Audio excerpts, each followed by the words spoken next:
Теркер, мячик.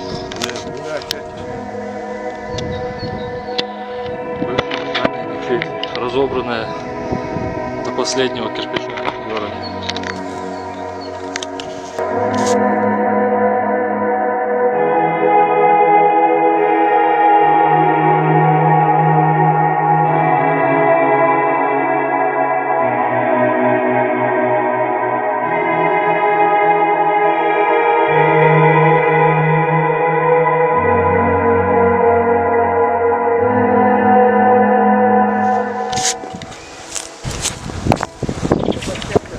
Все остатки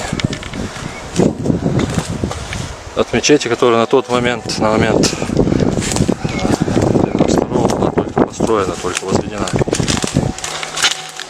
Все стены были разобраны на стройматериал для своих домов мародерами, для домов, магазинов, других построек.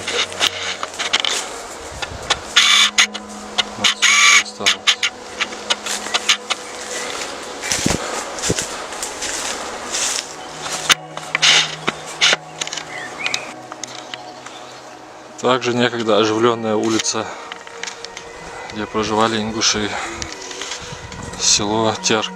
Но до выселения это село Длинная долина называлось, то есть оригинальное название. А Терк это уже после депортации, после получения этих территорий мародерами дано название. Сейчас это уже выглядит как вековой лес. На самом деле очень густонаселенное место было, где жили десятки семей только на этой улице. После 92-го года село закрыто для возвращения ингушей.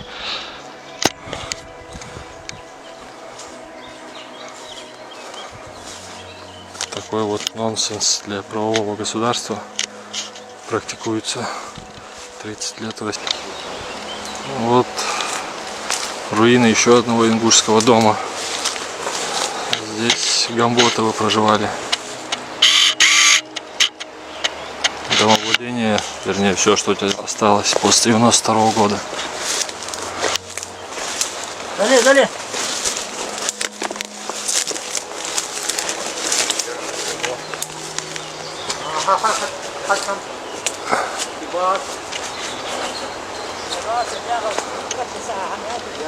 За 30 лет все здесь уже заросло, и кроме остатков забора ничто не говорит о том, что здесь когда-то жили люди. Да и забор сохранился только потому, что сохранился, вернее, только та часть забора, которая из бетона состоит, которую при разборе некуда было использовать. А все, что можно использовать, мародеры утащили. Разобрали дом, как видите, ничего не оставлено, и кирпичи самого ограждения двора. Все та же улица. А? Да, я здесь ворота. Сейчас ничего не говорит о том, что здесь было домовладение. Однако это именно так. Вот руины дома, где проживала ингушская семья.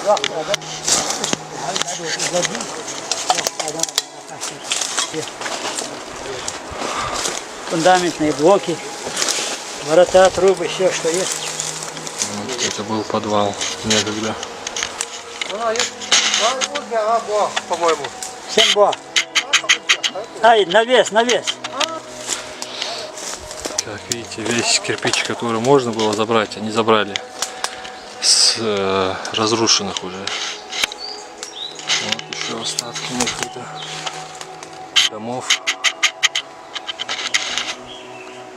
где проживали большие семьи. Проживали мирные люди, которые были изгнаны со своих земель своих предков при потворстве властей России, в прямом и непосредственном участии вооруженных сил одного дома государства, разумеется, при активном пособничестве грабежи со стороны мародерских формирований. Здесь уже только воронки от снарядов и остатки стройматериала расхищенного.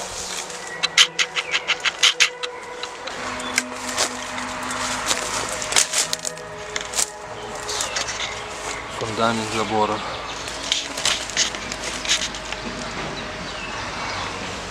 Уже сплошь заросший.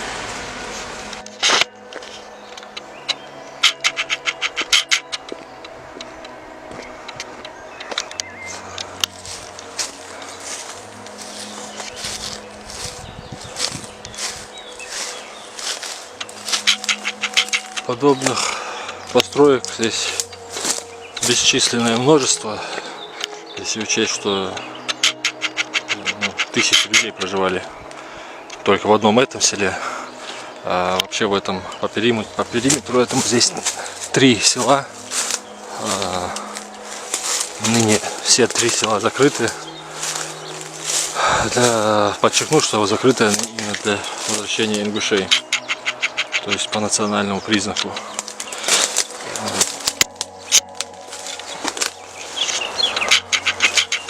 Учитывая, что здесь проживало большое количество человек, соответственно, и домов здесь достаточно, вернее, того, что от них осталось. Вот очередной двор. Как здесь обычно бывает, сохранились только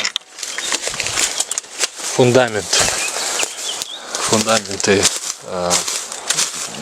забора вокруг двора, фундамент домов самих. То есть то, что забрать не получилось, то, что не получается взять и вывести, демонтировать, скажем, это осталось. Все, что можно было погрузить, начиная от домашнего скарба, кухонной утвари, даже одежды, до чего угодно, любого имущества, и заканчивая строительным материалом с домов, все это было расхищено мародерами. Стройматериал пущен ими для возведения уже своих домов. Вот если присмотреться, здесь уже покрыты травой, лежат остатки кирпичей, которые они отсюда воровали с остатками строительной смеси.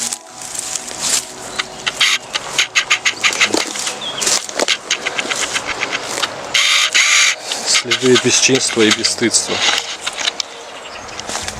Вот ступеньки, которые вели в дом. Все уже заросло, различить сложно.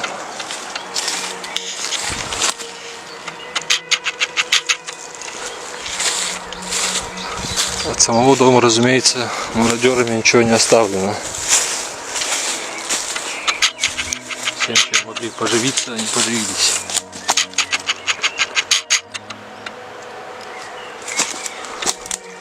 Вот чем они здесь занимались на самом деле.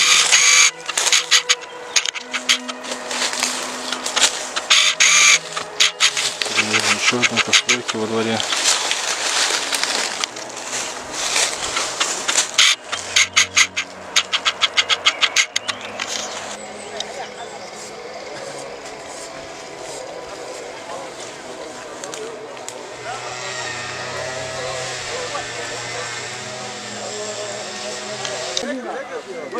Hayır.